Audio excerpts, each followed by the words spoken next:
2022 সালের ঘটনা। আমি অনার্স দ্বিতীয় বর্ষে পড়ি, তখন একটি ডিভোর্সি মেয়ের সাথে হারাম সম্পর্কে জড়িয়ে পড়ি। পরে তার পেটে বাচ্চা আসে এবং তাকে বিয়ে করি, কিন্তু আমার পরিবার মেনে নেয় না এবং অনেকে যারা সন্তানের বাবা বলে গালি দিতে থাকে। একসময় রাগ করে সে মেয়ে সন্তানকে 14 দিনের বাচ্চাকে এক বন্ধা দম্পতি দিয়ে দেই এবং আমার স্ত্রীকেও ডিভোর্স দেই। এই অতীতটা আমাকে কুড়ে কুড়ে খাচ্ছে। আমি মনে হয় ক্ষমা পাবো না, আখেরাতে আটকা পড়ে যাব। আমি বারবার ডিপ্রেশনে চলে যাই। যে ভাই প্রশ্ন করেছেন তাকে বলতে চাই যে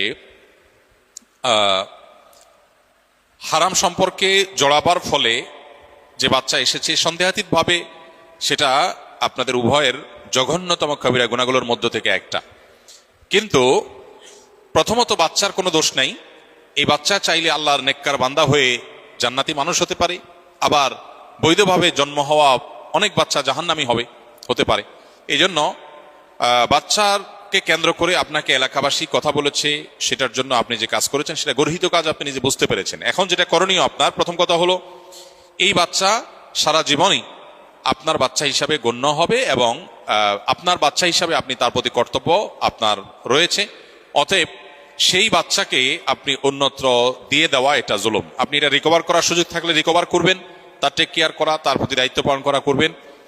আর আপনার স্ত্রীকে আপনি যদি এমনভাবে ডিভোর্স দিয়ে থাকেন যে ডিভোর্সের পরে আবার, যদিও আপনার ডিভোর্স দেওয়ার অধিকারই নাই, যদি আপনি বিয়ে না করে এই হারাম সম্পর্ক করে থাকেন, তাহলে ডিভোর্স এটা কার্যকর হয় নাই, তাহলে আপনি এখন চাইলে তাকে বিবাহ করে নিতে পারেন।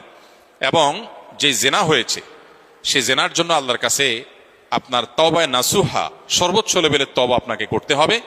অতিরিক্ত ডিপ্রেশন শয়তান আমাদের মধ্যে সৃষ্টি করে, আমাদেরকে নিরাশ করে দেয়। আল্লাহ বলেছেন ওয়ালা ইয়াইআস মির রাউহিল্লাহি ইল্লাল কওমুল কাফিরুন, আল্লাহর রহমত থেকে কাফির ছাড়া আর কেউ নিরাশ হয় না। অতএব অতিরিক্ত নৈরাশ্য, আশাহত হয়ে যাওয়া, আল্লাহর রহমতের আশা একেবারে ছেড়ে দেওয়া, এটা কিন্তু কুফরি। অতএব এটা যেন না হয়। আমি যত গুনাহগারী হই না কেন, আল্লাহ তাআলা আমাকে ক্ষমা করতে পারেন। ক্ষমা করার ক্ষমতা আল্লাহর আছে এবং আল্লাহ ওয়াদা করেছেন আমি যদি অনুতপ্ত হই আর জীবনে কখনো জিনার ধারে কাছেও যাব না, আল্লাহ ইনশাআল্লাহ পূর্বের গুনাহ মাফ করবেন, আল্লাহর ওয়াদা রয়েছে। অতএব পরিপূর্ণ কায়মন বাক্যে তওবা করলে মাফ হবে।